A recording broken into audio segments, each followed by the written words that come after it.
नमस्कार, पुष्पांजलि टुडे में आपका स्वागत है और आप खबरें देख रहे हैं पुष्पांजलि टुडे की। दिन भर की तमाम खबरों के साथ मैं हूं रश्मि चौहान। तो चलिए नजर डालते हैं आज के कुछ खास खबरों पर।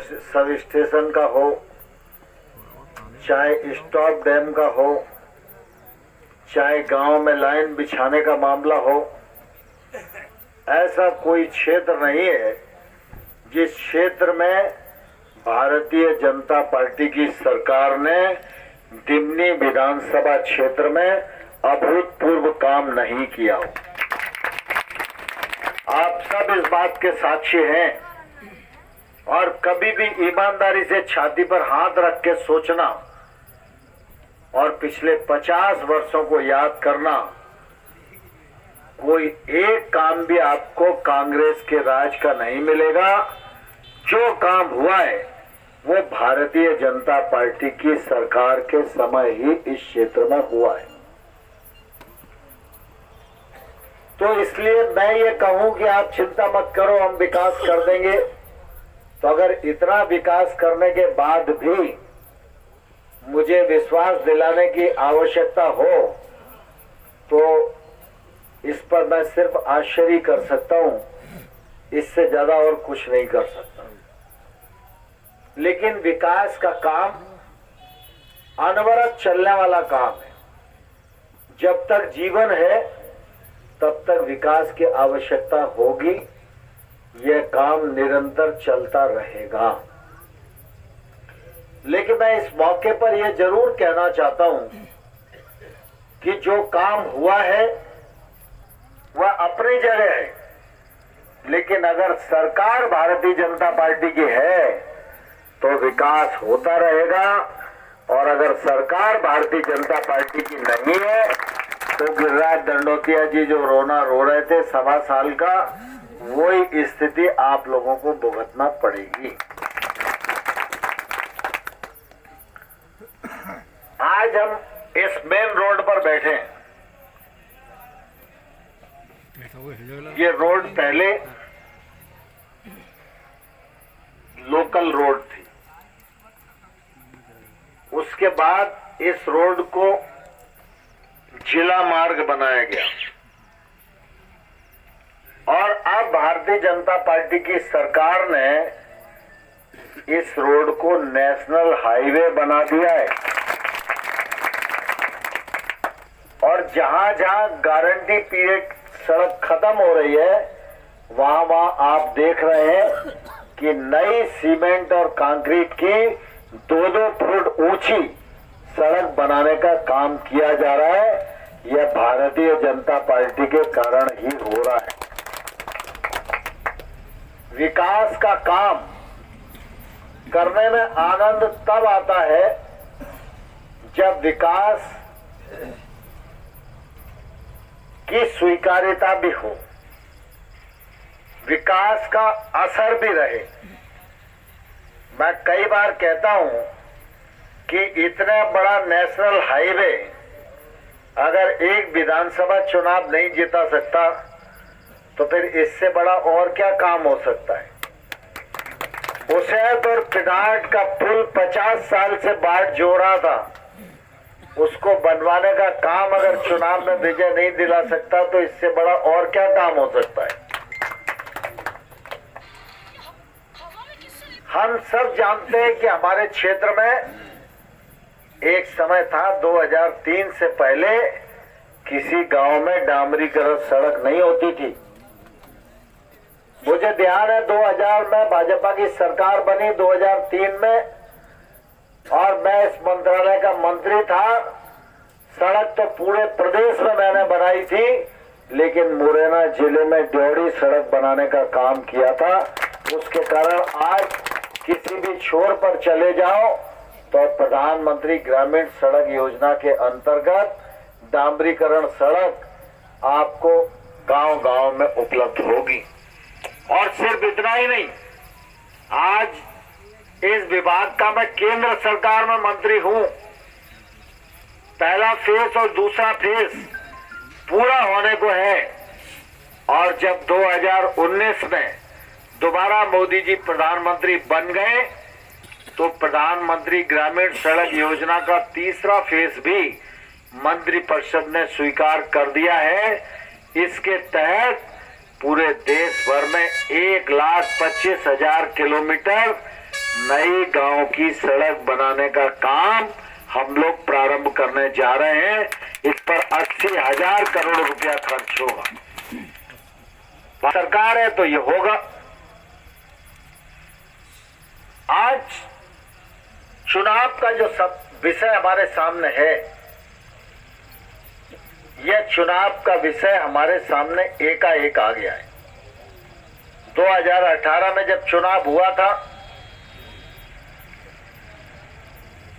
और आज जो चुनाव हो रहा है उसमें अभूतपूर्व अंतर है। पिछले बार जब 2018 में हम चुनाव के लिए आए थे तो हमने कहा था कि भाजपा की सरकार चौथी बार बनाना है, इसलिए भारतीय जनता पार्टी को वोट दो। लेकिन इस बार जब हम आए तो बिना चुनाव के भारतीय जनता पार्टी की सरकार मध्य प्रदेश में बन गई है। पिछले बार हम आए थे कि शिवराज सिंह चौहान जी को चौथी बार मुख्यमंत्री आपके आशीर्वाद से बनाना है। 2018 में नहीं बन पाए, लेकिन बिना चुनाव के शिवराज सिंह चौहान अब मध्य प्रदेश के मुख्यमंत्री बन गए हैं। पिछले बार हम आए थे कि शिवमंगल सिंह जी को चुनाव जिताना है, लेकिन इस बार जब हम आए हैं तो ये प्रार्थना करने के लिए आए हैं कि गिरिराज दंडोतिया जी को चुनाव जिताना है। तो परिवर्तन है कि नहीं है?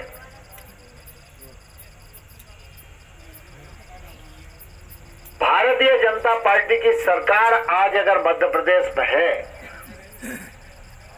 तो गिरिराज दंडोतिया जी के इस्तीफे के कारण है। जब गिरिराज दंडोतिया ने इस्तीफा दिया उस समय गिरिराज दंडोतिया जी के पास विधायकी के 3.5 साल थे। हम सब सार्वजनिक जीवन में काम करने वाले लोग हैं। अपने परिवार में कोई पंच और सरपंच होता है और अगर कोई दूसरा आदमी कहे सरपंच जी से इस्तीफा दिला दो तो कोई सरपंच भी इस्तीफा देने को तैयार नहीं होता। लेकिन अपने क्षेत्र की जनता के मान सम्मान और विकास के लिए एक विधायक अगर अपने पद से इस्तीफा देता है और उसके इस्तीफे से भारतीय जनता पार्टी की सरकार बनती है तो हम सबकी भी जिम्मेवारी कुछ बढ़ती है कि नहीं बढ़ती? आज भारतीय जनता पार्टी की सरकार गिरिराज जी के इस्तीफे के कारण बन गई है। अगर ये इस्तीफा नहीं देते तो 5 साल तक तो विधायक रहते, आप चाह के भी नहीं हटा सकते थे। तो इस कार्यकाल में तो उनका ही अधिकार बनता है और इसलिए भारतीय जनता पार्टी ने गिरिराज दंडोतिया जी को अपना उम्मीदवार बनाया है। जब चुनाव होता है तो बहुत सारे संकीर्णता के विषय चलते हैं, बहुत सारे लोभ लालच की राजनीति भी होती है, लेकिन जरूरत इस बात की है कि चुनाव का आधार क्या हो, वोट का आधार क्या हो। क्या हम वोट व्यक्तिगत हितों के कारण देंगे या वोट जिला, दिमनी और प्रदेश की उन्नति और विकास के लिए देंगे? भारतीय जनता पार्टी विकास और उन्नति के प्रति पूरी तरह प्रतिबद्ध है। हमने जिले में काम किया तो जिले में विकास किया। शिवमंगल को आपने विधायक बनाया तो शिवमंगल ने दिमनी क्षेत्र में विकास किया। शिवराज सिंह को आपने मुख्यमंत्री बनाया तो पूरे मध्य प्रदेश में विकास किया, और नरेंद्र मोदी को आपने प्रधानमंत्री बनने के लिए आशीर्वाद दिया तो सारी दुनिया में भारत का मस्तक ऊंचा करने का काम किया। और इसलिए अगर भारतीय जनता पार्टी है और सरकार में है तो निश्चित रूप से सबका साथ सबका विकास इस सिद्धांत के आधार पर काम करने वाला राजनीतिक दल है। और अब गिरिराज दंडोतिया जी भारतीय जनता पार्टी के कार्यकर्ता बन गए। भारतीय जनता पार्टी के कार्यकर्ता के नाते ही उनको भारतीय जनता पार्टी ने अपना प्रत्याशी बनाया है। तो मेरी आप सब लोगों से हाथ जोड़ के प्रार्थना है कि हम सब लोग मिलकर गिरिराज दंडोतिया जी को इस चुनाव में विजयी बनाएं। आप सबका आशीर्वाद गिरिराज दंडोतिया जी को मिले, आप सबका समर्थन दंडोतिया जी को मिले, जिससे कि आने वाले कल में भारतीय जनता पार्टी की सरकार तो मध्य प्रदेश में है, लेकिन अगर गिरिराज दंडोतिया जी जीतेंगे तो दिमनी क्षेत्र के विधायक को मध्य प्रदेश सरकार की मिनिस्ट्री भी रहेगी, जिससे पूरे दिमनी क्षेत्र के लोगों का मान और सम्मान बढ़ेगा, दिमनी क्षेत्र में विकास की धारा बहेगी। तो आप सब लोग तैयार हो के नहीं जिताने को? सब नहीं है दादा तो हाथ ही नहीं खड़ा कर रहे। और ये पीछे वाले नौजवान सब लोग तैयार हैं? जो तैयार है जरा हाथ खड़ा करो और मुट्ठी बांधो। भारत माता की, भारत माता की।